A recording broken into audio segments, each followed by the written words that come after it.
Hello, everybody, and welcome to the stream. Hello, hello. Normally, this is the part where I'm like, welcome to whatever thing we're doing, like the show, but this isn't really a show. Like, it's not a podcast. I don't have like a title or an intro.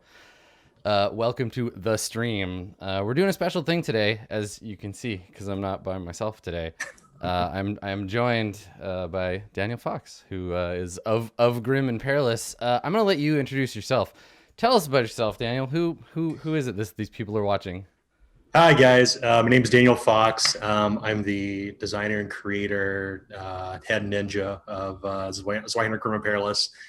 I've been working on this for the past 5, 6 years, but it started a long time ago when I picked up Warhammer and decided I don't like the Warhammer world, so I kind of took it, adapted it for my own campaign. And from there, just kind of turned into what it is today. But by day, I work in advertising, as you probably know from my very aggressive marketing campaign. We're gonna talk. We're gonna talk about that. We're gonna. I have a We note. should. I We have a should. note because I'll tell you how I got my hands on the game, and I want to ask you about how you like live in a post Kickstarter world. But we'll get there. Perfect. Yeah. So it's a little bit surreal for folks who like know a bit about me or watch my channel. Daniel, you look a lot like I did when I was in marketing and advertising, and I was Yeah. also like we had very similar jobs. So look into your strange dark future if you let game Oh design my get a whole god. game design, not even once. It's actually really funny. So Daniel and I have quite a lot in common besides just being game designers. So it's funny having you do the kind of like mirror Yeah. thing with me. So I want to start every time I pick up a new role playing game. I take a look at it from a specific angle, and I want to talk to you about that particular angle. So Jared Sorensen, who's another game designer, created these three questions that he uses to sort of assess or figure out like what a role playing game does. So I wanna answer those questions with you You about bet. Zweihander. So what is Zweihander about? Well, in brief, it is everything that D&D is not. It basically takes the things that we kind of assume about heroic role play and smears shit and piss and blood across it is the best way to really put it. In some ways, I guess when I think about what Zweihander is, it really harkens back to if you look at like British role playing games Mm. from the 80s, and not just Warhammer, but Fighting Fantasy. So my editor Matthew Pookie, as some may know, you may know him as, he edits a lot of material, Lamentations of Flame Princess, some other stuff as well. But he told me, like, we had this conversation. He's like, "Well, tell me what you think about Zweihander." I said, "Well, it's essentially it's low fantasy role play. It's the stuff that I feel that a lot of RPGs kind of unfortunately miss out on sometimes. I mean, I think that Mm-hmm. there's like this kind of like narrow group of people who really like the non-heroic approach. So when I designed Zweihander, I was like, I want this to be hard mode, I guess, RPG hard mode. But it needs to also be like, it needs to also compel people to do good things, right? Because nobody wants to basically spend an entire year in a campaign and be terrible people, right? Yeah, So yeah. Well, so that's sort of the next question, right? Is that in what ways, like mechanically, right? Ignoring the presentation of the game, but we'll get into the ephemera, we'll get into the art and stuff later. But mechanically, how is Vihander about that? Like what systems in the game encourage or establish that style of play? no, that's a great question. So we really struggle with this during the early design phase to define like how do we mechanically represent this beyond just having the GM like say, hey, you guys got to be good, or be bad, whatever it may be. So we kind of looked back at some of the older Warhammer stuff. They speak a lot about corruption, but in Warhammer, corruption's about like gain insanities and mutations and et cetera, et cetera. So we kind of took a step back and thought about like, well, what does that look like when it's less, I guess, insidious and in your face? Like, what's it look like if you think about like the aristocrat or the noble who's doing things to further not necessarily their own ends, but the betterment of themselves? Like, what does that look like in the real world? And we call that, corruption, right? Political corruption. Right. So we took that and said, okay, anything that would qualify an action that may not necessarily follow what would be the rules of the writ, not necessarily of the law, but of like being a human being, we call that corruption. And at the end of the game session, a player will essentially their character will either rationalize it, meaning they move permanently toward the order track, or they will give in to their kind of like more baser, more selfish selves and move toward the chaos track. So that corruption is like a temporary value that you calculate at the end of each session, and then it's pretty much just random whether it goes to order or chaos because the game master controls that. Regardless, that's how we kind of capture that, fluidity between like order and chaos, or at least in Zweihander, they're called alignments. Which I think on your previous video. The alignment stuff in Zweihander reminds me a lot of the way that Unknown Armies tracks character like sanity damage, because you can become hardened or you can continue to be affected by the thing, and I think that's interesting that that you see the kind of ethical or moral space of the characters as being so important to the game. So if the game is about playing like kind of shitty nobodies, making hard decisions about, giving into corruption or resisting it to survive, how does the game reward or encourage that kind of play? Like when you sit down at the table and you go to play the game, what reward structure is in place for the players to play the game as it's written? Right. So it kind of goes back to the corruption piece, specifically what we call the order and chaos rank track. As you grow in order ranks, you grow closer toward fate points, which is, anyone who knows what Warhammer is or any role-playing game, it's basically a get out of jail free card. But if you go toward chaos, you gain disorders, you gain mutations, you gain addictions. However, in most role-playing games, those are all negative things, right? But we wanted to enable players to play, quote, chaotic characters and gain a reward above and beyond just being punished for having, say, just insatiable bloodlust, or I think most Dungeons and Dragons characters but de facto have insatiable bloodlust. It's just not mechanically encouraged. So that's interesting, because like when I was reading through Zweihander, I went to check the advancement and reward section, and I was like, okay, like it looks like the reward flags are based predominantly on the game master saying this particular scenario you will be rewarded for these things. It feels a bit like an old AD&D adventure, right? Like if you engage with this NPC, or you make friends with this character, or you figure out the riddle that the troll gives you, you'll get experience. But I didn't look at the alignment system as being part of that reward and encouragement system, and I really like that. I think that's very cool. Yeah, the reward system, I mean, it's your basic experience point approach, but we wanted to make certain to reward people for what the game master and players, like the kind of deep thematic elements of their game. Like if their game is based around like, let's conquer gang territory, you gain reward points for doing those things. If it's traditional D&D and it's all about like, lucre and clean treasure, you can reward points for that, give reward points for that too. But really, we named it reward points because here's the piece that I struggled with for years when I kind of looked at game design. I'm like, how do you reflect somebody who's in their 50s and like this high level character, traditional D&D? Like how many experience points do they have, and is there an analog to player characters? And I decided, no, that makes no sense. Let's make it completely metamechanical. It's not necessarily about like how much time you spend in the game. No, yeah, right? I think that's fascinating, that it's a reward from the GM to the player, bypassing the character altogether. It's a reward for portrayal rather than that's really, really interesting. And I do really like that, and I think this kind of moves into the next thing I wanted to ask you about, but I like the idea that the game, where it gives the GM the ability to just kind of like wing it, it never seems to do so like in an empty fashion. It's never like, just make it up yourself. You're the GM, you figure it out. And I think the first place that I saw this in the game, and reading through it, fans of the channel and people who have followed me for a while will know this already, but I have this deep seething hatred of the golden rule in role-playing games. The sort of rule of cool, the idea of like that typical white wolfian, like, you don't need the rules, you just are the GM and you just make it up and do whatever seems fun for you.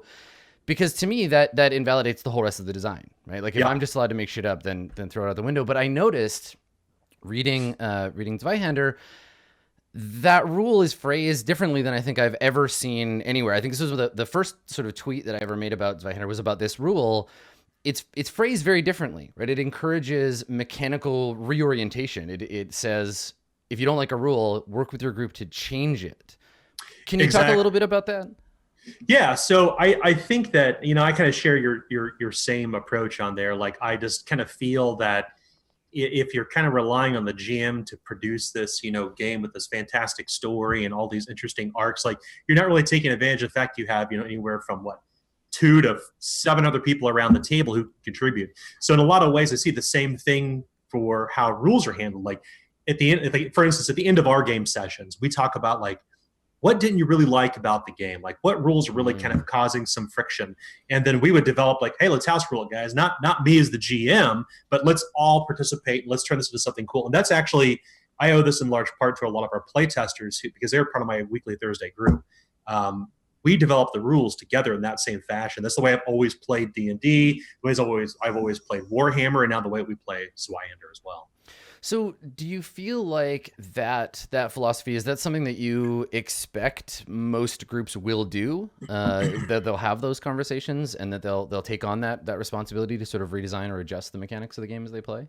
I hope so. I mean, granted, the book is huge, but in the very back, like we talked to the game master about like, let's not think about it from the perspective of like you are the absolute kind of end all be all for rules. Like you should really take advantage of the people who you have this social contract with, right? Who can also contribute to the game. And we've tried to provide some kind of framework around that to really kind of encourage it around the table. In my mind, it's like it's an approach, and we try to set that out right up front with the golden rule, which once again, like the golden rule, like ignore rules you don't like. That's kind of bullshitty, and it sounds like a game designer who says, "Well, this problem may not work, so here's our kind of like way out." More important, it's always rung like very much like a cop out to me, and speaks to, I think, this kind of Gygaxian deification of the game master. This like, you are a special kind of player, and you get to change the rules if you don't like them. So it was really refreshing to see this kind of readaptation of, because I think the principle is sound. I think the idea that if you don't like the way a rule is working for your group, you should change it. But establishing clearly the boundaries of responsibility for the game master, I think that you can see it in that first iteration, that golden rule, but it seems to pervade the book. Like it seems like there's a lot of places where that comes up. And so it sounds like that was a playtest experience. Did you find other groups were having that same experience? They were coming to you and saying like, "Oh, we changed this rule," rather than just like, "I don't understand this," or "I don't like this," and we wing it? Yeah. So our other primary playtest group was ran by one of my wiki players, Adam Rose, and he's been running the game alongside me during the creation process as Zweihander for the past 5 whatever it is years, and he continues to run his game now, and he continues to house rule, and we continue to house rule. I mean, there's like a whole layer of house rules we've kind of worked out that like this doesn't really work for our group, but it's not necessarily the group as much as it is the campaign. Right. Like right? So in some cases, like a rule make perfect sense is a good example. Like corruption may make sense if you want to take a traditional kind of Warhammer approach, but we're now considering like a way to kind of change some of that because we want to play a campaign that is leaning more toward like characters are naturally going to be kind of in this situation where they're going to be making really tough decisions, but we don't want that necessarily to reflect in corruption or disorder. So we kind of to me, like in my experience, it's been about the campaign and not necessarily the game. It's not about the rules. It's about the campaign style you're going for. So we'll talk a little later about kind of future stuff for Zweihander. But when you think about creating new material for the game, both yourself and fan created material, because the game is going to have the license and the SRD for doing that. But when you think about that, do you think about how you're going to change and bend the core rules? Like, is Zweihander a starting point, and then additional modules will bend that, or will you build on it and maintain this sort of same baseline for the core game? Well, I think the latter suggestion is the way we want to go. To me, like Zweihander is like the pillar; it's the bedrock. Anything we build, we don't want to undo. We don't want to undo the core. But on the same token, we know that there's like room for improvement. There's areas where people are going to find that like certain rules just don't work with the type of adventures or games they're running. So when I think about from a design perspective, like I kind of see Zweihander as like this big Lego set that you can pull apart and you can reassemble in the ways that you want to. As an example, that like we ran, for the first 2 years as Zweihander, we didn't run any magic. It just wasn't even consideration. We're just like, we weren't even there yet. So we decided like, okay, we'll just use this. And in the game we run now, for instance, we're running this game set in Gangs of Gehabro.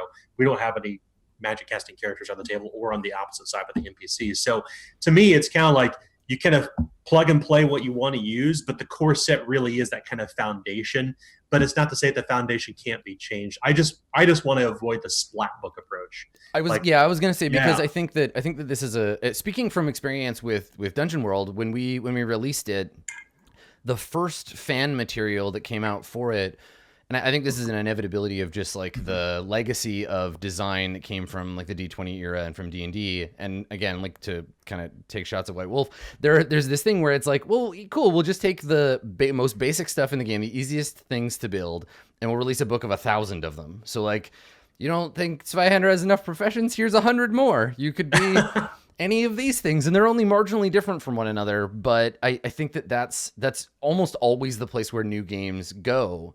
So it's interesting to hear that you have a different sort of thought process around how you would want to expand on the game. The modularity, I think, feels to me like that's something that comes from the OSR in a lot of ways, and I thought it was interesting that the game that you're pretty clear about calling it an OSR game. yes. Can you talk a little bit about what that means in terms of like helping people understand the game, and also like lumping the game in with the rest of what the sort of OSR is? Because I think a lot of people have different ideas or opinions about what that term might mean. Yeah, I don't want to gatekeep, obviously. I mean, I've got my own kind of opinions on like Sure. the old school Renaissance and what that may be. But to me, it's about kind of that nostalgia piece, right? It's about like what it felt like. Like, I remember the first time I cracked open D&D at like 11 years old. I'm like, this is fucking incredible. Like, Yeah. it's so cool. And like, it was so, at the time it was like, oh my God, there's like so many rules and this is so cool to use. And I didn't even think about like rules lawyering or changing the rules. I was just like, this is just an incredible framework. So when I think about like OSR, like I think about like the traditional Moldave, like, you know, the older D&D style, right? Mm. I think what I've seen at the OSR, though, it's a lot of iterations of D&D, different styles of D&D. Yeah. It's a lot of house rules, right? And that's the fantastic thing about design today, as I'm sure you're aware, is such a low barrier to entry. You can create your own kind of RPG coming out of that. But I saw it from the perspective of, why is there no Warhammer Fantasy Roleplay retro clone out there? Like, why does that not exist? And that may have been, and that may be because Games Workshop is, you know, pretty litigious. I don't know. But I haven't ran into that yet with them, you know, knock on wood. But that's a whole, we'll talk about that today. But regardless, like, to me, the old school Renaissance approach is really about like, here's my rules to you. Here's my cookbook. Here's my recipes for how I've made this kind of fun to play game. Now you take it and do what you want with it. Take it, pull it apart, create different versions of it. It's like I said, it's kind of like that Lego kind of approach is how I kind of see. Yeah, it's interesting because I think, you know, I've talked to Kevin Crawford, who's another big designer in the OSR space, right, creator of Stars Without Number, and he's very much of the mind that modularity is a big part of what he considers to be the OSR. But I think most people, when you mention or talk about the old school Renaissance, there is that same approach where it's like, oh, it's house ruled versions of Moldvay D&D, or maybe, you know, with Osric, like a D&D. Right. But I thought it was very interesting to see this game and to see you sort of plant that flag to say, no, we're in that space, even though Zweihander is an homage to a different game from a similar time period. And it makes me sort of wonder about what, like, as someone who created a game who is also, you know, Dungeon World is an homage to D&D, very much in that space. There was a debate early on, you know, is Dungeon World an OSR game or not? And, you know, we landed on the no side because it feels different than most of those OSR games. But it makes me wonder kind of what that term like really encompasses. And it's neat to see Zweihander take a different approach. It sort of makes me wonder whether, say, a game based on like first edition Vampire would be allowed into that space, right? It's a good question. That's a very good question. Because I think the OSR isn't just like it maybe started as a designer focused kind of idea, but it feels like a brand now. Like, it very much feels like you are making a branding stance. Yeah, without a doubt. I mean, if you look at the numbers, like an RPG now, I mean, your top sellers are what would be considered traditional OSR products, right? They've become like this kind of like tool, right? It's like this marketing term to some degree. And if you look at D&D 5th edition now, like that was an answer to the success of OSR, right? So it's no longer just about like, hey, here's these kind of homebrewed rules from my table to yours, and I'm gonna give you my PDF away for free. Now it's like this.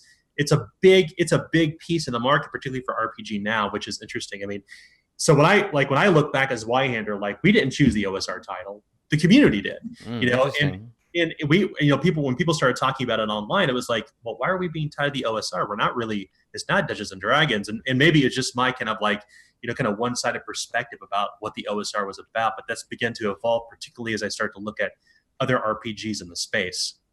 And I kind of let, when I look at it, how we kind of tout it online, like it's the community is saying it's an OSR product. So we kind of pick that up along the way.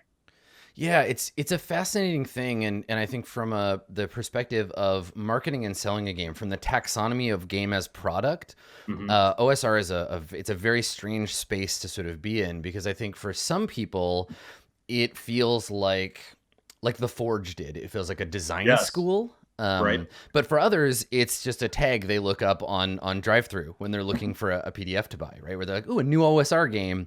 Like it's almost like an extant like meta genre of game, which is kind of cool. It's a very strange space, and it's neat to see a game that isn't a D&D derivative in any way step into that space and say like, fans of the game have said that this fits, so we're just going to go with it. Right.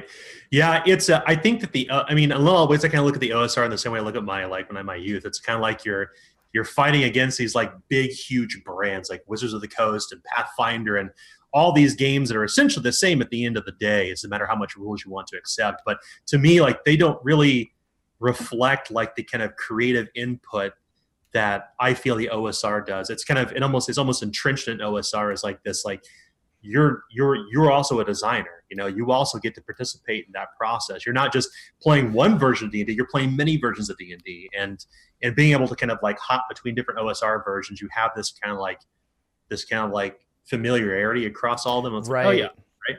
Yeah, well, I think, and this kind of goes back to the adaptation of the golden rule in Zweihander, the idea that I think one of the core principles of the OSR is this rulings not rules thing, this turning over of the responsibility to say, you as the game master or you as the group, in the moment, rather than slow the game down, assign a potential, like a number, say you need like a 1 in 6 chance of doing this, do it and move on, and then you can build around it later. And that might be the seed that you plant for your own OSR game later, because I think looking at, say, a handful of these Moldvay clone OSR games, you might find the only thing different is like, do they use Vancian magic or not? What is the inventory system like?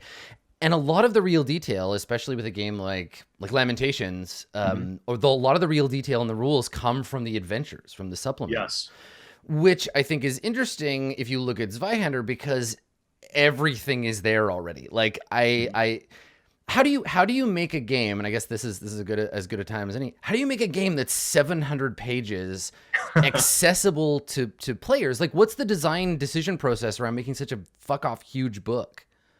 Yeah, that's a great question, and I kind of marvel at the fact we're able to pull it together. And I mean, seriously, I'm like, I still can't believe the fact that like people are into like a massive fucking tome, because to me it's like, I look back and I'm like, oh man, D&D had like 3 books, like a monster manual, GM guide, and my player's book, and I'm like, why do they need to be separate? Let's squish them into one book and make it cheap, right?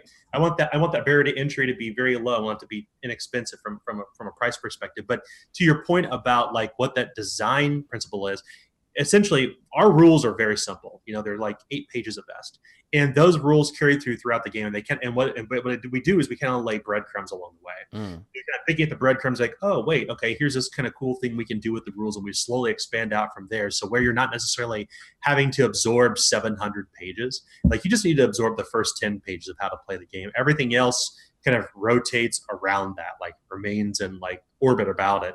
And some of the additive systems we have in the GM section are a really good example of that, where you start to really build on like that percentile based system.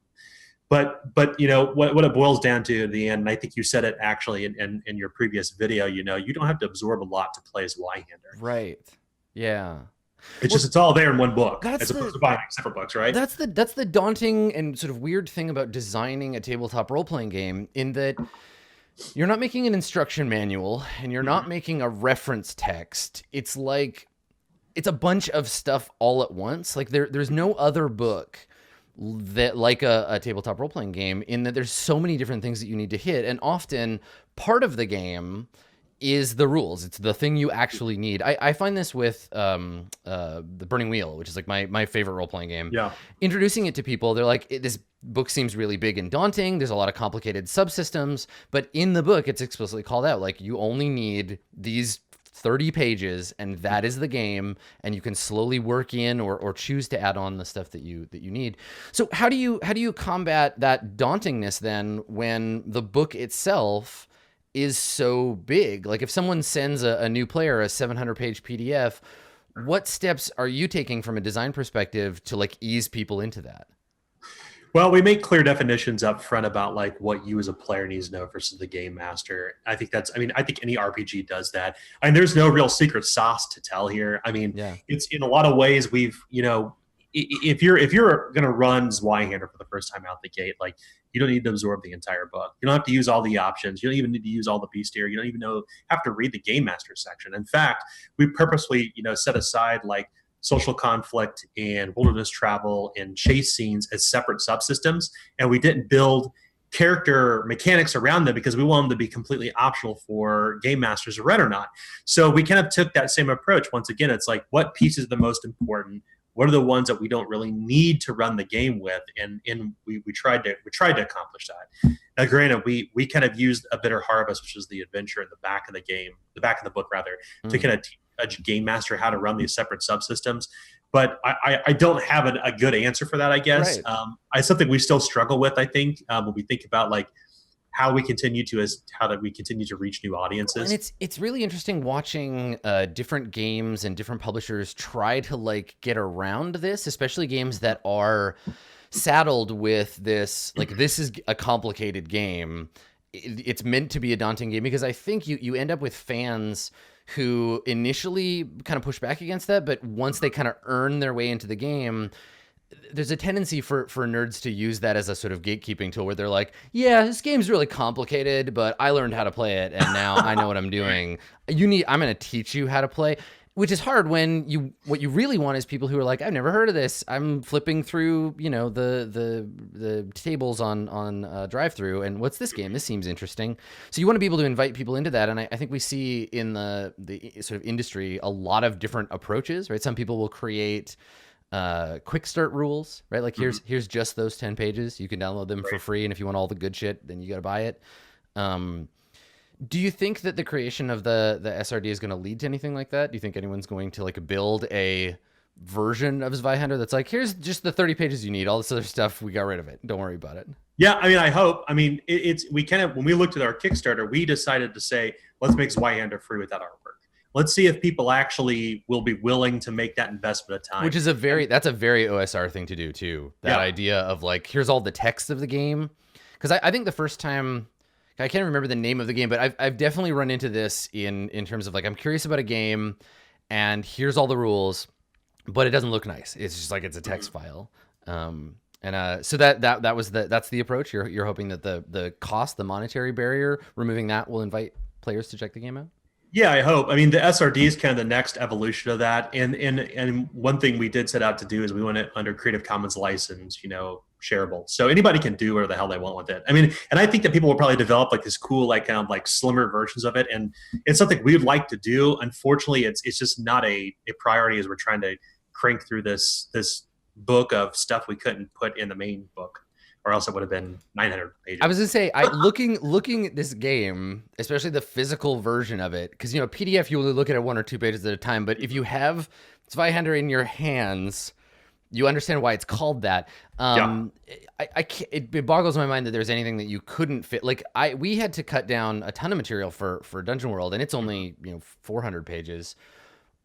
What stuff got cut? What didn't make the end book? How did you get it down to that 700 pages of essential material?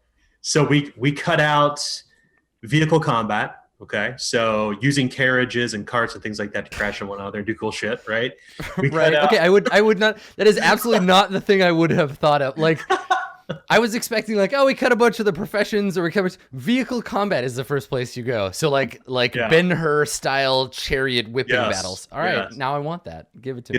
I want there's a whole subsystem around like modifying your vehicle and different vehicles have qualities, right? Like some may have like ghost ride the whip, which is like a quality, which means you coast your vehicle without spending action points. Okay. Another is circus minimus, where you have spikes on the sides of those. Anyway, there's a whole bunch of cool stuff that we're actually going to put into our next book because we're like 40 pages. Like this has got to go. Right. Yeah. The next piece, actually, somebody mentioned earlier in chat too about like an idea of Zweihander 40K. So we have this 60-page treatment on Dark Astral, which was like this kind of Xenogears inspired biblical like diaspora where all these people travel through space and landed on Earth, and we're kind of building out this kind of like not really sci-fi, but it's kind of fantasy sci-fi approach. So we had like all these weapons lists and this campaign seed and all these cool weapons, and we had to cut that out because it was just too bulky and it fit well, but it needed more play testing for one. Well, that kind of thing absolutely feels like the sort of tonal or thematic change, right? Like I think that you see this happening in a lot of really good, like well-developed games, in that it's almost more important than the setting or the kind of ephemeral details of the game, but the tone is what ties the game to its supplements. So going out on a limb and being like, cool, we're gonna do like a weird dark space fantasy thing, but it's still gonna have to feel like Zweihander. That feels like an appropriate supplemental material piece.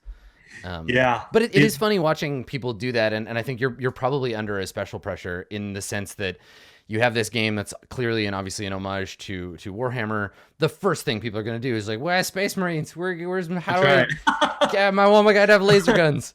So all the Space Marines. yeah. So that makes sense. So it's everything that's in the book, all the spells and the material. When you do start to extrapolate out into new stuff, what's the thing you're like chomping at the bit to do? Like, what's the next thing you're most excited about seeing in the kind of world of material for Zweihander, like personally? So I really want to develop, and we're going through this now too, is like the daemon based magic. So Gods of the Skurzak, the Chaos Gods, this traditional Warhammer stuff. But unfortunately, we had to cut all that out of the main book too. It's like, I mean, really, we're looking at like another like 60 professions and 120 pages of spells. So it's like, we're now kind of putting the fine touches on that. And that's the piece I felt that was like, I really wanted to squish it into the main book, but it was like, this is too much. Like when we did the final page count, it was like 987 pages. Right. Yeah. And we're like, we can't. I mean, it'd be great to release a gamer's Bible, but it becomes unwieldy at the table. So I love the idea, because it feels like when designers talk about their game and about doing cuts and about winnowing down to the sort of absorbable truth of the game, it feels like listening to a director talking about a film, right? Like people love that stuff. They're like, well, the original version of the game was 7,000 pages, so imagine what those other pages were like. And it's really neat to see that that process and like look at winnowing down. It's the idea of like looking at a block of marble and finding the statue inside, but there's all these other pieces that we can make into demonic idols for a different supplement. And I think that's really cool to have in mind already the direction that you kind of want to go with the next bit. And I think the cut material is a great place to go from there. I want to take a step back to the thing that I think draws a lot of people to this game, and the reason why I did the video that I did.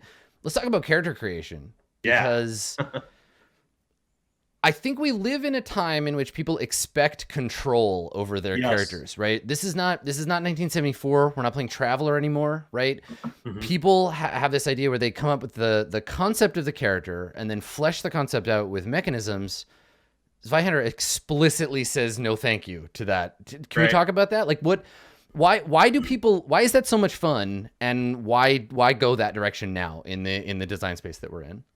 Yeah, I think it's the funnest part in my mind of like when we develop Zweihander, like what the piece that I absolutely love. I think you're right. Like we kind of have this mindset of like, I want to create this concept because I've played fighters that are elves in historically in other campaigns. So I'm going to play a fighter elf in Zweihander. And to me, that doesn't really necessarily embrace what Zweihander is about. It's kind of like the idea of like, you're born and you die. And a lot of that's just not you can't really make a choice to like be this awesome, excellent fighter. Like the system kind of embraces this idea that like you're kind of like this misfortunate person. So when we thought Right. about like character creation, we're like, well, we have all these incredible options. Like, are players really going to choose to have weak lungs or a veteran's boot, like your character? Right. Yeah. So we're like, well, let's make it all random. Like, let's make everything in character creation random, because we do have so many options. Like, so you have your standard races, right? But you have like 72 professions, and like, there's no way a player could possibly absorb all that. Right. So it goes back to what you said before. Like, how do you get people to like to buy into the game, right? To like play this RPG and read all this material, but so we're like, fuck it, no, let's not do that. Let's just Yeah. have them let's just have them completely randomize everything from the ground up. It's fascinating because the game at a glance looks as complex or as sort of detailed as like a game like Pathfinder. But Pathfinder feels like its whole thing is the opposite of that. It's like you have to know every single class and feat to optimize your character. Whereas Zweihander says, yeah, we've got a bunch of stuff. There's all kinds of like options, but they're not choices. Right. You are helpless to the dark gods of fate. And I picked up, I think, in reading the book, I picked up on the idea that it was to reinforce the sort of helplessness to the capriciousness of you're born the way you are, and this is the character Right. you have to play. But I didn't get that it was a barrier reducer, right? That it was a way to invite people in to be like, yes, there's a lot of choice, but you're only going to need to know 3 of those things, and you will not have Right. to pick. There's no paralysis there. That's a good call out too, and I can't see it as a way to like, okay, your character creation's random. You have these really interesting combinations, and every profession's given something cool. Like, if you're gonna end up playing a peasant's gonna have cool like professional trait. It's not gonna be like something shitty. It's not gonna be not able to contribute to the game, right? Right. And I think that's always the worry when people flip through the professions. They're like, ooh, I could be a bounty hunter, or I could be a slave. Okay, Right. so I think it's interesting seeing those balanced against one another, and the idea that you may think that it's cooler to be the like bailiff or the Judge Dredd of the setting, and yes, you get a sword, but like the rat catcher is also very cool, and Yeah. you can be them instead. Yeah, we found kind of in our play test that it took somewhere around like 15 or 20 sessions for a player to like say, okay, boom, this all makes sense. I understand all the rules. Right. I get it. So when we looked at like how we're doing the reward point system and how you move into your next tier, we're like, okay, let's let players make the choice to move into the next profession they move into, because now, based on kind of our experience around the table for design, now we understand how the game works. So now I can make an informed decision about what I want to become next. And there's no real Right. limits there, right? If you want to be a prostitute out the gate and then become like a killer man at arms or bounty hunter, more power to you. The system's built for that specifically. Yeah, I think it's very clever that it puts you in this position of initial total helplessness. That you are your one-legged, half gnome, overweight, ancient pit fighter. Right. But if you have a plan for your character, if you have played before, you know the phases you need to move through to necessarily get there. But if you're just playing, you can kind of say, okay, this is what I got. Let's work with it. And there is this sort of internal built-in timing to it. I find that kind of like player conveyance very difficult in design. So you find that for the most part that works? Like people figure out around the time when they should be taking on an advanced profession, they're like, oh, wait, I get it? Yeah, I mean, a good example is that we have a new player at our table who just joined us, and he's been helping play test some of the new stuff out the gate. And he's in around his, I want to say 26th, 27th session. And like now he feels confident enough in the system to be like, okay, now I know what direction I want to go. And he understands mechanics. He understands how the roles work. He understands all the shit that he can do, like with this profession up front. But because there are, potentially at this point, 138 other different professions he can adopt, like now he's like, okay, now I have an idea in my head what I want my character to become. Not necessarily because I wholly understand the rules, so much as I understand what the game world looks like and what's happened to my character in the story to influence that next step. Yeah, right. I like the idea just of even in character creation, the idea that you have like where you are, you can have an aspiration. You can say like, I really like Inquisitors, but you don't get to start as one. But Right. it gives you a clear idea of how to get there. Like I don't have any ranks in the skills that I need, so I got to find another profession that'll give me those. I can fill in those question marks in play, and narratively I can pursue, like, I need to find someone who can teach me how to become, more than just a beggar or a crappy pit fighter if I want to become an inquisitor. Right. And I found it interesting that a lot of the advanced professions, like, it's very hard to be a magic user early on, right? It's very rare. How did you balance that? Like, what's the intention around magic? Are you trying explicitly to avoid like a party of spellcasters? Talk a little bit about magic in terms of character creation and building. Yeah. So one of the precepts is Zweihander is, of course, it's low fantasy, right? So like if you had a group of all wizards, it may seem a little bit it may be incongruent to kind of like what the themes are of the game. So we thought about the perspective that if in fact we're using random character creation, how can we intersperse 6 magic using professions, which are all have different flavors up front in this list of 72 professions, and we so I have to step back here for a moment. We actually had a sabermetrician, I guess is what you would call it, like somebody who studies baseball math. As one of our play testers, he actually developed 2 Out Rally, so the MMO, whole different story. But he helped us kind of develop a lot of these random tables to figure out, like, well, how random do we want to make magic? Right. Well, okay, if you did a whole game of elves and wizards, sure, you could do that. And we counterbalance that by saying, okay, well, if it's low magic, then if you end up with a group full of like priests and wizards and all this crazy shit, like how do you counterbalance that? And that's through the way we handle corruption. That's how we handle the casting rules, how we handle, chaos manifestations, divine punishments, all this cool, crazy stuff. Yeah, it does feel like magic in the game takes the core themes of the game and cranks them all the way up, right? Where like you can only really get so corrupted if you're a peasant who doesn't know anybody and doesn't have any access to the greater dark truths of the universe. But like as soon as you start dipping your toe into the magical pool, right, all kinds of wacky shit's gonna happen to you. It feels a bit like DCC in that regard. Dungeon Crawl Classics wizards are very much the like, well, cool, you've taken your first step down a weird path. But unlike in that game, I feel like rolling a character who is capable of magic at character creation feels a bit like Russian roulette, right? You're either like, yay, this is exciting, I get to be like the Jedi of the party, but also like, ugh, I better not get too attached to this character.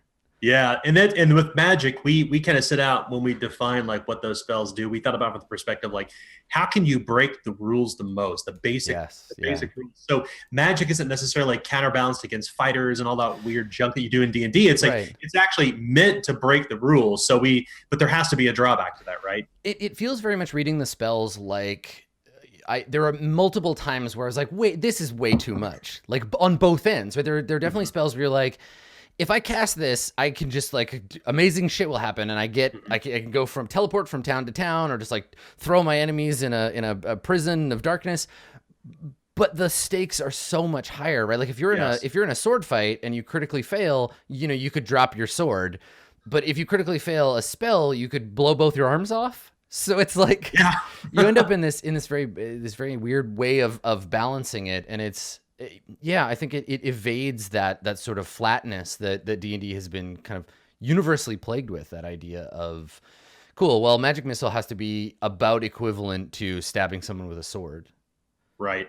And that's I guess that's fun from a game design perspective, but if you look at it at its worst, like it's D&D 4th edition. Right. Like that's like it's like suddenly it's like everybody, it's like if anybody can tell me who does 2 weapon plus strength damage, you'd be surprised. It's going to be every single class there. It's going to be your ranger, it's going to be your cleric, it's going to be your fighter. Everyone essentially does the same shit but in different flashy ways, and to me that was kind of like taken to its extreme. So I try to strike a balance somewhere. Yeah, it's a sort of a fascinating comparison to the profession system, in which looking through the professions, and I think this is huge for character creation, you don't want someone to roll a profession and be like, oh, I got the bad one. Like, oh, shit, I'm a Beastmaster Ranger. Damn.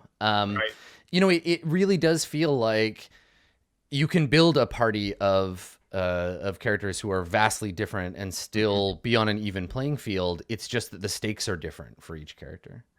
Right. Yeah. And so that's a good point. So we, like, for instance, in our current game, we have a pugilist, we have a camp follower, we have a man-at-arms, and then we have an astrologer, I believe.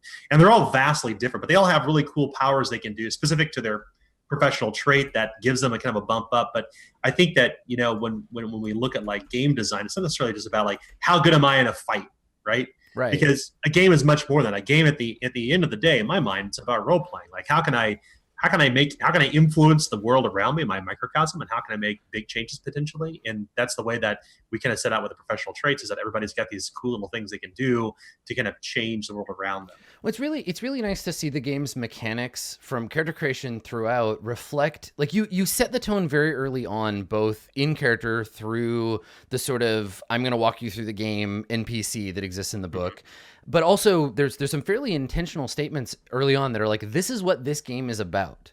Yes. And then it's reinforced by the mechanics. And one of those that I thought was really interesting and very much takes that stance against, like, you're going to start off low and become big, impressive heroes who change the world, is that the world will fuck you up. You are not here to change the setting. Like, it's probably, you're going to die, and it's probably going to be more or less the same universe as it was when you woke up in the morning. But what's interesting is watching the characters change, and I think that inward focus really reinforces the idea of it's about the characters, which is interesting because I think that we expect powerlessness when we think we can't change the world. But what's really interesting is watching, like, okay, you started off as this, you know, helpless peasant, and you're different now, even though you died horribly on the end of a mutant spear. You saw yourself change. And I think that's, so how do you design around that? How do you create a game that impels inward focus on the character rather than like questing? Like what in the game encourages that? Right. That's a good question. Yeah, I think so. When I think, I just step back for a second, I think about the game, it's almost like a David Mamet film, right? It's kind of like really bad shit's going to happen. And the question isn't necessarily like, are you going to become this big bad hero who's going to save the world stuff? It's so much about like, are you going to reduce yourself to become like the monsters you're fighting? Right. Monsters who are not just monsters, traditional monsters, but also like, you know, like people who are morally corrupt and bankrupt in that sense, and how you kind of cope with that. But the thing that we kind of try to aim toward is like, I think it takes a special type of person to really be in a game that isn't necessarily about being heroic. And it's a fine balance, right? Because we're like, well, if we make this too dark, right, nobody's going to want to play it because now you're right. It's like, welcome to Misery Simulator. Oh, you made your character? Right. Cool. Well, you get your face chopped off, and now you have to be a faceless idiot the whole game. Right. I mean, I think, and there, I was gonna ask about this, but maybe this is a good time to kind of delve into this. Like, are we in a period in terms of like video games and tabletop games where, like, what is appealing about playing a character that is as crappy as a Zweihander character starts out as? Like, what feels good about playing such a piece of shit? Right. What do we like about that? I maybe it's like self-inflicted pain. I don't know. I think about the games that I like to play, and I don't know. When I play like video games or tabletop role-playing games, I always end up playing a human, because I can't envision myself like playing this like stereotypical dwarf or stereotypical elf and doing these high heroic awesome things, or, you know, surfing on my shield and firing arrows, shit like that, right? It's not appealing to me. So I think about like when I think about the design perspective, it's like, and I thought about it from the perspective of like, what is the worst profession I can think of in my mind, okay, and how can I make that compelling to play? And then the first thing that came to my mind was like, okay, a stevedore, a guy who's a dock worker. Like, what's interesting and compelling about playing that? Right. You're most of the characters from the second season of The Wire, and go. Mm-hmm. Yeah, exactly. Like, I'm playing Carcetti for this game, right? But yeah, it's like, I think about it from that perspective, like, how can I make this character like tough? And so if you look at the rules and you realize, oh shit, they get to like bump up their peril threshold, and like the only profession that gets to do that, like suddenly you're like this, like you're this fucking beast. Like if you're like suffering from stress or fear or anxiety or in a fight, like you're tougher. So you kind of have to make those professions a little more interesting to play in this crapsack world. Right? I think it's really fascinating to look at in terms of a milieu, in the sense that, like, the people, if the game is about the world being grim and perilous, if bad things happen, people who are privileged and good at shit are going to be the least equipped to handle that, right? Like the beggars and the stevedores and the people who muck around in the sewer all day, they're going to be better equipped for dealing with a world full of shitty circumstances. Right. Interesting.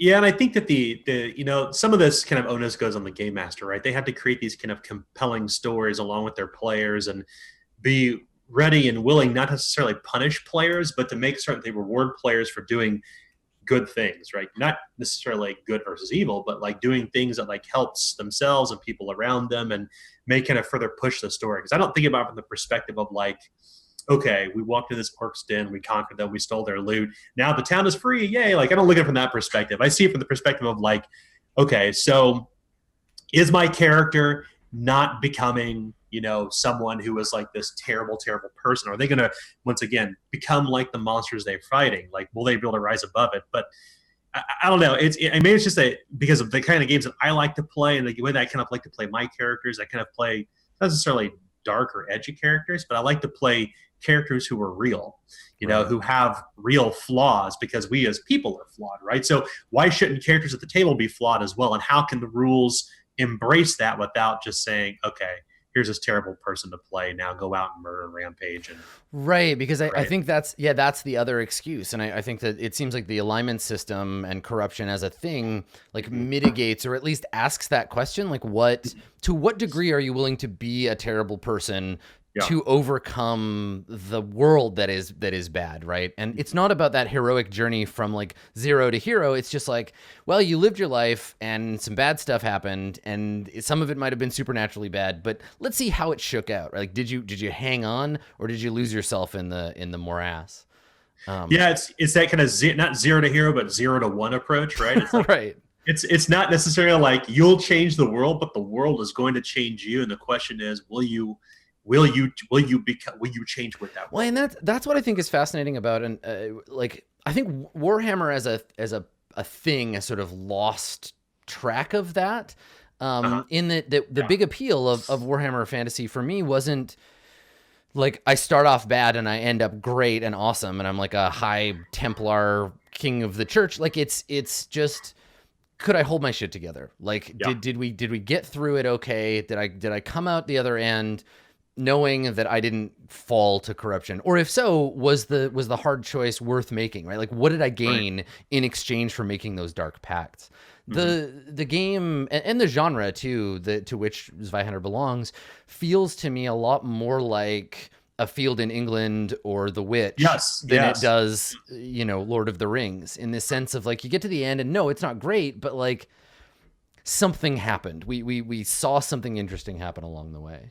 Yeah, I feel in England's a good comparison. That's one of the kind of influencing films too. When we think about like what happens when you bring together an alchemist, a soldier, and some It's other random dude, seriously, they're like, it's an adventuring party of like first yeah, or zero level people who all have very distinct goals, and then we introduce hallucinogens and shit gets weird. uh-huh. It's one of my favorite films for kind of expressing that space of being like, yep, things are just gonna be rough and bad, and the roundheads are shooting cannonballs at you, but let's see what happens.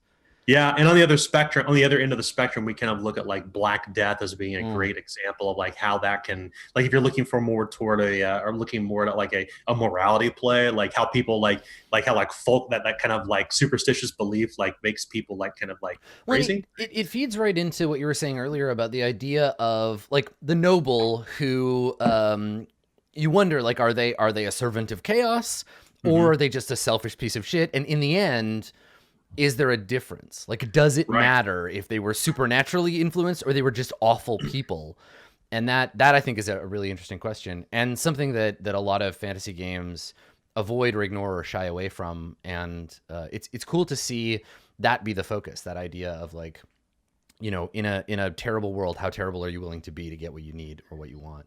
Right, and it's a careful balance to strike too, I think, because you have like, so if you're going to portray these like terrible people, like, are you going to like go, turn all the cricket all the way up to 11 and like talk about like child rape and shit like that? Like, that's not Right. interesting, right? It's not interesting at all. What's interesting is like people who are like are pulled by different reasons. Like, for instance, like the corrupted noble who may have given in to being selfish and a terrible person. Well, maybe it's not necessarily about him just being like a bad guy and raising his cup and saying, to evil, so much as it is about like, Right. I'm trying to make certain my family continues to survive in this place where I myself am also being crushed by powers that are higher than myself.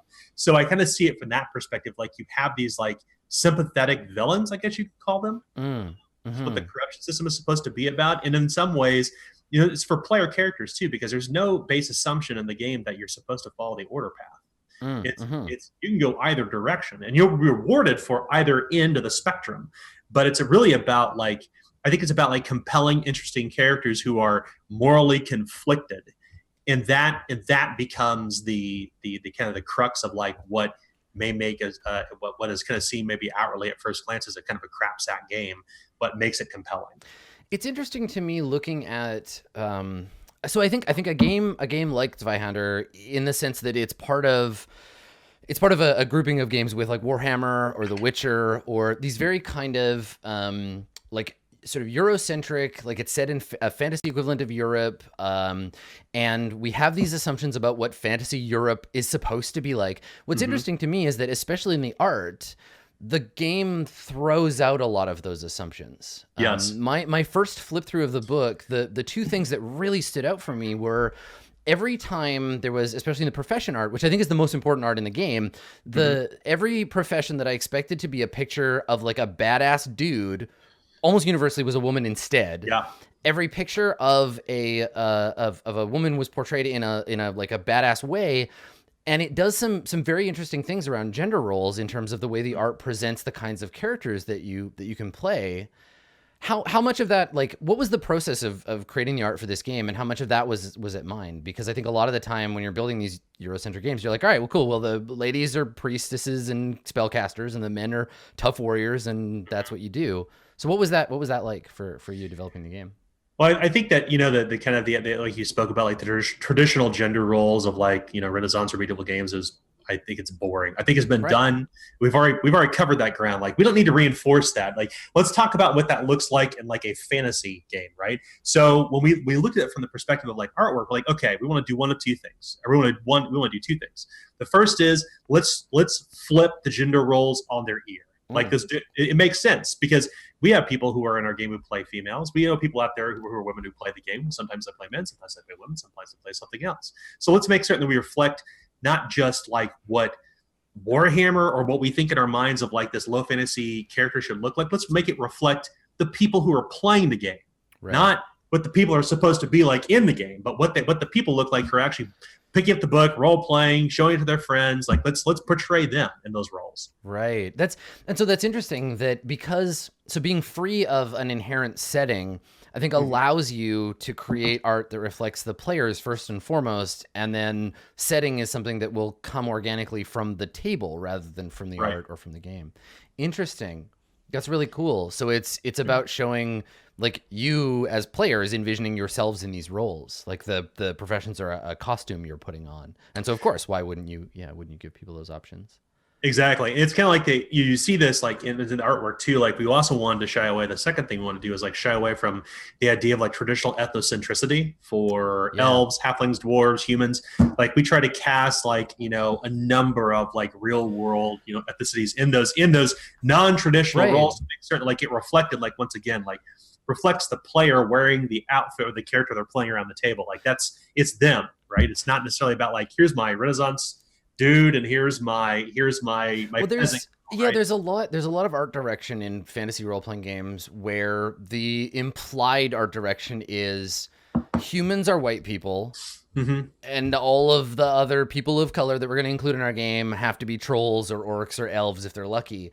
Right. And so it was interesting seeing some ethnic diversity in the professions too. Like I particularly liked the shaman and the druid art. I thought was really good. I thought that it was cool to show like fantasy games tend towards monoculture when it comes to to species. So I really liked that the game, to me, like something that I really liked about it was humans are the baseline default, and if you want to play a non-human, then make sure that fits for the campaign that you're playing. But if you do, you can be an elf and your friend can be an elf, but you're not going to be like the same elf, right? You don't know each other necessarily. There is an ethnic diversity within the species and within their culture, and so it's not just like all elves are one thing. Right.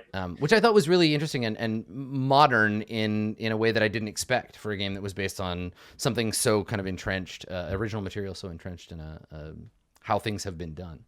Yeah, it's a good call out too. I mean, as looking at this comment here in chat, like we wanted to aim away from everybody playing like Angus McAxe guy, right? Like all dwarves are not like the Scottish, like really good with axes, can't be toppled over. So we decided like when we designed all of the races, we're like, hey, let's make certain there's no monoculture within them. Let's make certain that we reflect like no, it's like that. It's like it's all these stereotypes and around it. Like it's not necessarily like all elves are dendrophiles or they're like edgy like anti-heroes. Like Right. Yeah. they don't all climb trees well. They don't all use bows well. So when we did the racial traits, we're like, okay, a character when you create a character, you generate one. It's not necessarily reflective of like the whole of elven culture, the whole of dwarven, or even human culture. It's just something that's kind of common among those different threads of the assumed ethnicities in the game world of those. So doesn't necessarily mean once again you're not like the bow dude, like if you're an elf, right? Right. You may be a terrible bow. You may be a terrible bow dude, depending on like what racial trait you roll. Yeah, I think it's interesting that there is that room to expand out from there, and I think it's very cool to see. And not having a setting inherent, I can kind of see a space where you build characters first, then discuss the campaign that you want. You kind of have to as the game master because you need to have the characters present to know why. A pit fighter and a rat catcher and a noble, like why they would all be together. But it also lets you derive cultural aspects from the characters at play. So, if there are a bunch of humans who are all very different, you can ask them, why, like, where did you learn that? Why is this true? Is this true of like your family, your village, your country? Like, where did that come from? Yeah, it's kind of like a role playing tool, right? I mean, in a lot of ways, like when you play like a fighter in D&D, you have a set path that you follow. And granted, you may have like different things you can do, but I think what we wanted to really aim for there when we speak about like random character rolling and generating these kind of interesting traits is like it's not necessarily about like, oh, I get this cool thing you can do. It's also about like, okay, how does that inform my background? How does that inform my character's history? What does that mean about that him or her in the game world? Well, I think most people, for example, most people playing an elf, like if you told me the only thing you know about your character is an elf, I'm probably not going to think my character is like a barefoot kitchen servant. But one of the like iconic, like you turn to the elf page and one of the elves is like a kind of downtrodden looking serving person. And I think that's a really interesting choice to say that like just because you are this race doesn't mean that you are free of like marginalization. Like, yes, there are poor elves, right? Like just because elves are fancy and live a long time and have a connection to the magic of the world, still like your life is crap because that's what's true about all player characters in the game. Right. Yeah. I think it's fascinating, and it's the first game that I think I've seen call out.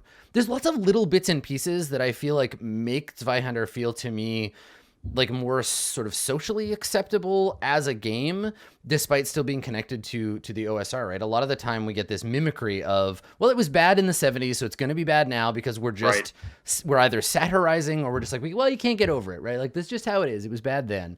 But there's lots of little bits and pieces. Like, you'll see a lot of books that'll say, throughout the book, we use the male pronoun because everybody knows it could mean anybody. But Zweihander specifically calls out, like, yo, we use they. And not only that, but if you are playing a character whose gender identity doesn't match what they were born with, and I love this, talk to your GM about what that means in the world, because it empowers people who either are themselves trans and want to play trans characters in the game, or who want to have that be a part of the game. It empowers them to say, go to your GM and say, this is my character's gender identity. Now it's part of your world. What does that look like? Right. And that goes right back to the idea of like, it's not necessarily just about like the game master calling the shots, but it's also the players contributing to the story. Right. And beyond the fact that like, it's something I socially believe in, cause obviously that's kind of like my influence in there and the reasons why we use the gender neutral day, but also really about like being able to empower you to play, a character who's like kind of free of those social or assumed norms that you would get out of a Renaissance style game or whatever it may be. We just want to make certain to avoid that and give really that, once again, empower the player to like help build the story alongside the GM. Yeah, it was really nice to see that called out particularly, and I think that the more games do that, then the more sort of normalized that kind of language in games is going to be. So I wanted to make sure we have time to talk about the sense of humor in Zweihander, because I think Zweihander is really funny. I think it's a really funny game. Like, despite being about like a bunch of shitty peasant nobodies, there is this sort of glib, like tongue-in-cheek, dark humor that pervades the book. And if you read through Zweihander, there are so many little like pop culture references and nods to things. How do you fit that sense of humor in with the tone of the game? Like, what's the tension or balance there? Right. Yeah, I think it's so I'm a child of pop culture. It's just the kind of way I am. It's the way that I write too. I mean, granted, this is the first thing I've ever written, but when I think about like my kind of casual writing style when I talk to people or I email people, Mm, like it's the way that I write. So I think about the perspective of like, okay, how can I satirize Warhammer? How can I right. poke fun at these traditional RPG tropes and really change them and make it an interesting book to read? Now, granted, I will say that I think the book is a little overwritten because I have tend to be really wordy when I write. Right, Sure. that's it's one of the chief complaints. But on the same token, like we tried to make certain that that what we included was interesting and funny because I think that what I didn't want to write was a 700-page book of stereo instructions. Right, it's kind of like Right. Yeah. how do you make all this shit compelling? And Well, I think that you have to punch it up to some degree by I making think it interesting to read. it almost makes it like a treasure hunt in the sense that like if you read something in the book, and this happened to me a bunch of times throughout it, if you read something in the book, and there's a lot of times where I'm like, this feels like a reference to something. It might be Yeah, going over my head, but like I'm pretty sure this is a thing, and it's in the art, it's in the names of the abilities. I feel like this is a very polarizing thing in game design, the authorial voice, right? Like Vincent Baker's Apocalypse World, one of the biggest complaints people had about it was like, I can't read this. Like I don't, it's so in universe the way he writes it, and it's so casual that it doesn't feel like this Gygaxian model of like the Dungeon Master's Guide is fucking dry as hell. yes, It is very much the stereo instruction. It's the atlas. We come from a place of like RuneQuest and these games that are reading like technical manuals. But I think in the era that we're in now, people are starting to warm up to that authorial voice, to be like, oh, like I get it. And I pointed this out in the video that I made. I think that if you get the reference can, it's like a picture. It can yes, explain yes, something universally in a way that you don't have the space for, right? Like if you name an ability Hans shot first, I yeah. immediately know what that ability means. I understand that. If you use a picture that refers to a character from pop culture, I'm like, oh, this character is the Indiana Jones. And if I want to be Indiana Jones, I should be this thing. It's a shorthand. And have you had much like pushback about that? Have you had people be like tone down the pop culture bullshit? Well, I thank my editor for this because he helped kind of like he kind of helped corral me. But I think that what you mentioned, like you can have either too much, which is the kind of authoritarian kind of like I'm reading the atlas, I'm reading the encyclopedia kind of description of like what an RPG should be, or I've got the too casual approach, which is so in universe you just can't, it just doesn't click.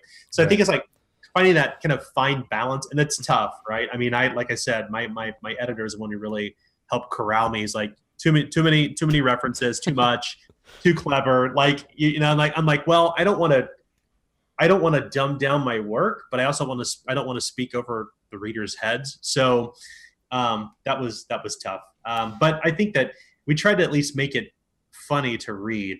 And I think you're right when you called out that ability Hanshaw first. Like it almost like paints a portrait in your head of like, well, what does a smuggler really look like? Oh, okay, now I get it. Like that may make sense for my character. Yeah, that may be kind of cool to do. It kind of inspires ideas, not necessarily saying this is the path that you will follow so much as about like think about how your character could be. Here's one example that you may recognize from the Right. real, right? Yeah, and I think that we we've sort of like, and I certainly Warhammer as a brand, I think has very much like deviated away from that. But if you look at Yes. the early stuff, like there is that sense of humor, this very tongue in cheek sort of British humor about like, yes, that orc does look a lot like Margaret Thatcher. How Right. unusual, but like I think that Zweihander 10 like it does a good job capturing that, and it cements these things in a place, right? Like games don't exist in a vacuum. Right. There's a reason why some games have like, if you are interested in this game and want to capture the genre, here are some movies you can watch, here's some books you can read, here are some things that inspired us in creating it. I love when books include here's the records we listened to while making this game, Right. because I think that immersing yourself in that pop culture cesspit, you kind of get access to things in a way that you wouldn't otherwise. Yeah. And it's neat seeing that reflected in the ability names. And this isn't new, right? Like this goes back to Vampire calling out goth band lyrics at the beginning of their Yeah. chapters, right? To say like, cool, this chapter is about this thing, and here's a pop culture reference to anchor you in that space. Mhm. Um, I personally really liked it, and I thought that was a nice touch. But also, like Dungeon World is full of that horseshit, so Yeah, of which is course I great. like it. It's very reinforcing for me. So let's talk about Warhammer as a thing. You mentioned recently there was some speculation about Warhammer and it being like the announcement being a little like delayed or affected by the fact Yeah. that Zweihander has been so popular. How does that feel? What's your relationship with this new game, this Warhammer thing that's happening? So this is great. So I'm not sure. Well, I kind of walk through some of the history of what's kind of happened. So after the Kickstarter, uh, I had heard that Games Workshop was optioning out the license. Mm. So I approached them. I was like, "Hey, love to pick up the license. I'm going to pull together a cast of characters from Warhammer Fantasy's past. Here's my business plan. Send me an RFP. I'll fill it out. Let's check it out." Right. Right. And so like I got in conversation with their attorneys and like, well, we awarded the license to Cubicle 7, which is known now, so I can talk about it. Yeah. They awarded it to Cubicle 7, but what I kind of learned along the way is there was also some baggage with it, which means you have to do Age of Sigmar RPG. Yeah. So it's kind of like almost kind of like I missed a bullet to some degree. Right. Yeah. Right. But the way I look at it from this perspective is like when the tide rises, all boats rise too. So Sure. as Warhammer's popularity has begun to increase once again with Warhammer Fantasy World 4th Edition, that's kind of Zweihander sales have been kind of crazy. Like it's we're now at like 23,000 books sold, which is kind of incredible. So I'm like, well, what do I do in the wake of this? And the answer is, well, nothing. To continue on. Like right.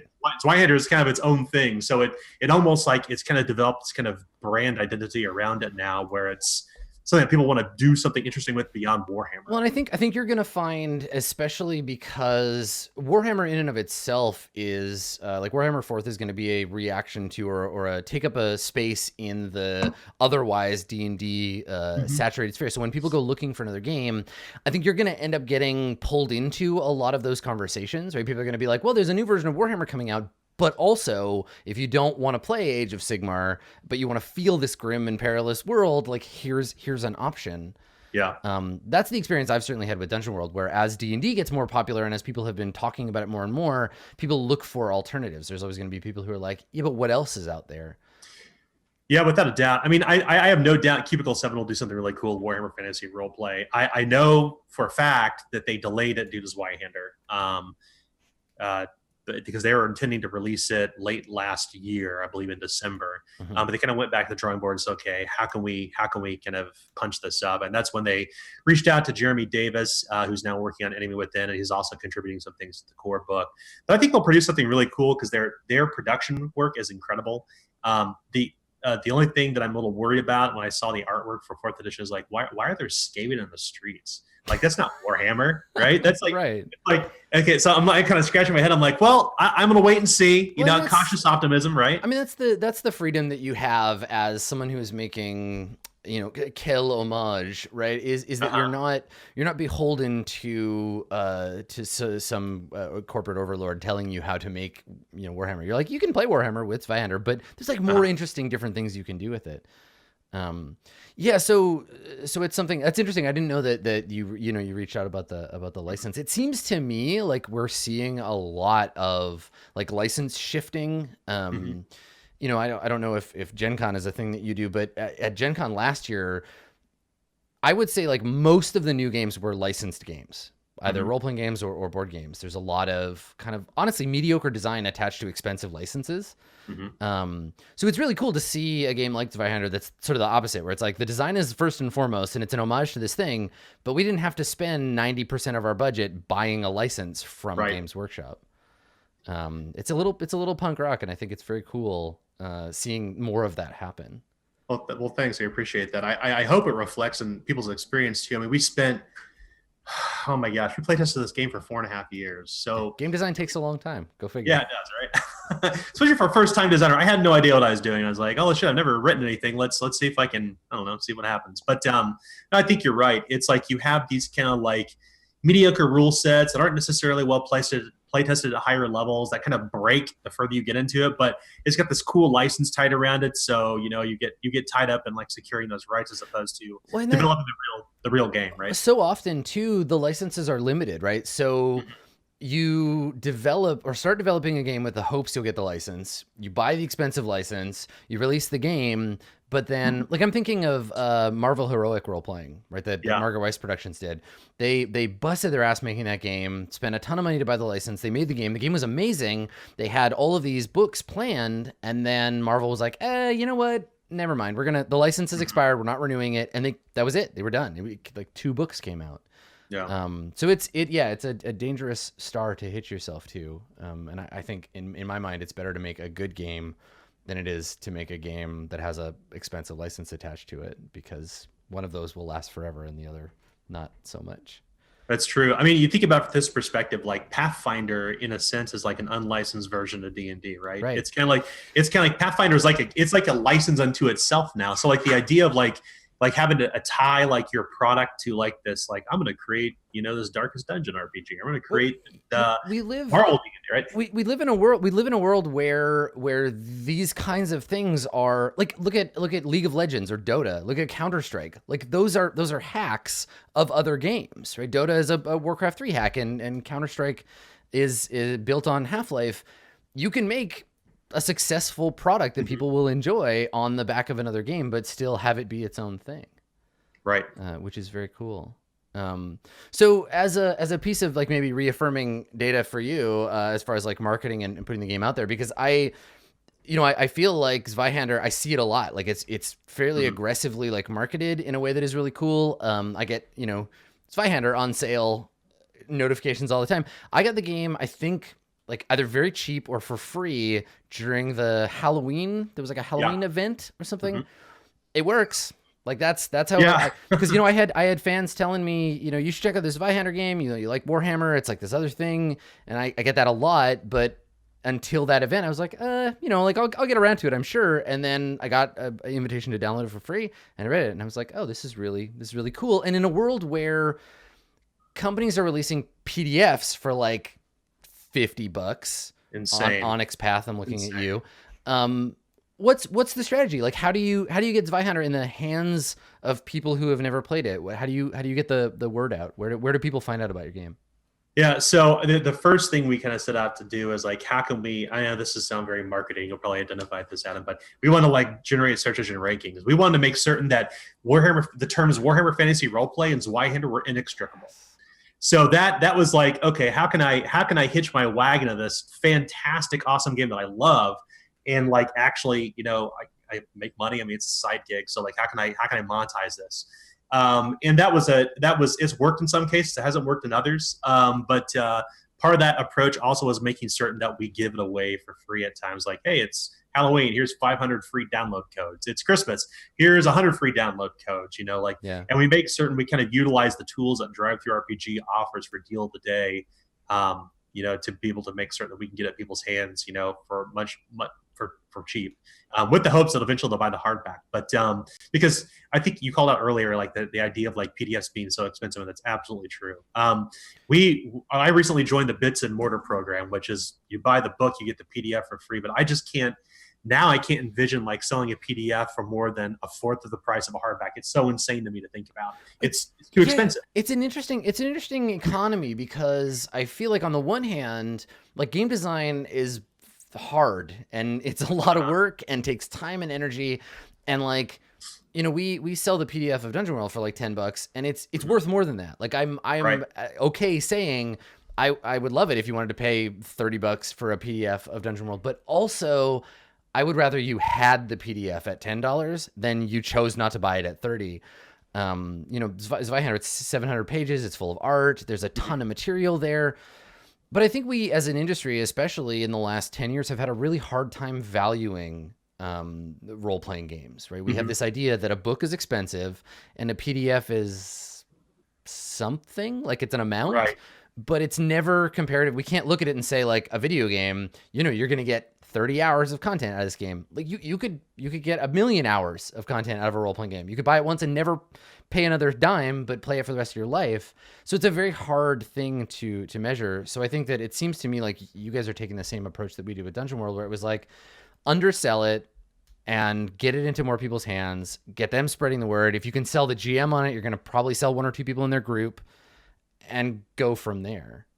Yeah, I think it's kind of, I think about it from the perspective of like it's a freemium economy, right? It's Yeah. like a PDF doesn't cost me much to like put out there for free. I mean, granted, I may be losing some sales, but in essence, at the end of the day, it's not necessarily about like I want to get the RPG into people's hands, but I'm kind of hoping they'll eventually buy the hardback because they'll see the value in the PDF, the quality of the artwork, the quality of the editing, and what's kind of coming out of that. So Yeah. it's and we even when we looked at the pricing of the print on demand book, we tried to make certain our margins were razor thin, as I'm sure you're well aware, like being Yeah. a right.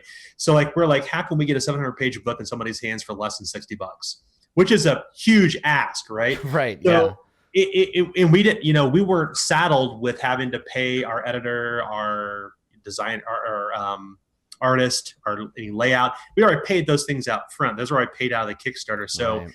anything that arose out of that was just kind of money in the kitty, so to speak, to fund the next project. Yeah, that's sort of my experience too with Dungeon World. Like we still do, we don't do a POD product. We do offset printing for Dungeon Mm-hmm. World. Smart.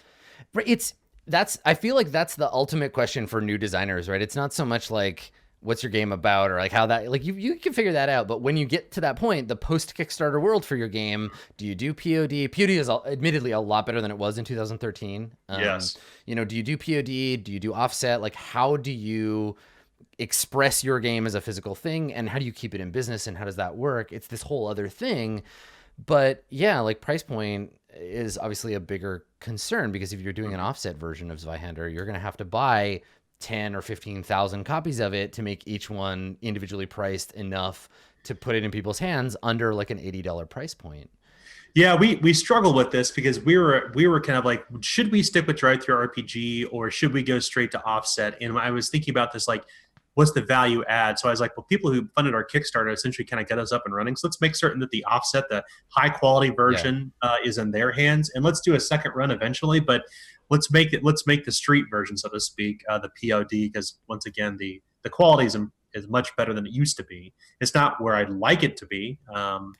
But we'll get there, I'm sure. Well, and that's I think the thing, right, is that eventually those lines of divergence where you have the kind of artiste on one side that is like, we got to do offset because POD is still not good enough. We don't have enough options. It can't be Mm-hmm. exactly the book we want.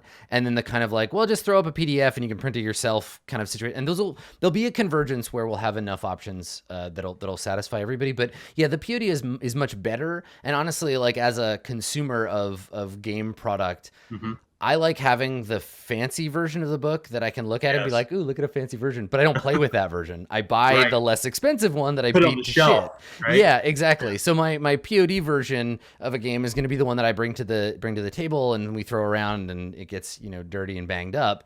But I've still got that like leatherette cover limited edition fancy pants edition that I keep very gentle care of, which speaks to, I think, the side of nerds that makes them collectors. But Yeah, without a doubt. it's a fascinating economy to be in, and it sounds like you guys are doing whatever you're doing it correctly, because you're We're moving a trying. lot of copies. I hear a lot about Zweihander in that space. Mhm.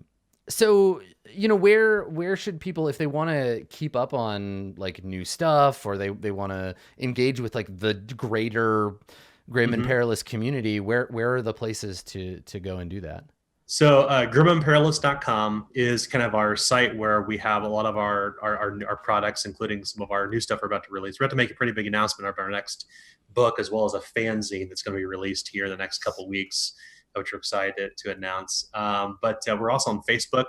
We don't have Twitter, but I have to fix it, I think. You called it out earlier, too. I've been So we calling need- I've been calling you out about that Twitter shit for like weeks. I Like know. literally as soon as I got the book, I was like, I really want to like at you on Twitter, but there's nowhere. There's just nothing Yeah. here for me to. But thankfully in the game designer ghetto that is Google Plus, we connected.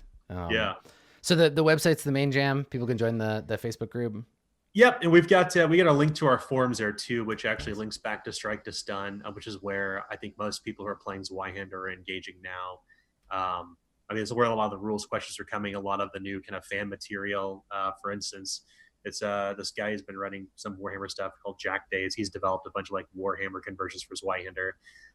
We also have some Darkest Dungeon. I saw that. The Darkest Dungeon thing is very cool. Yeah. It's fantastic. Yeah, I'm like, man, I want to run this around my table.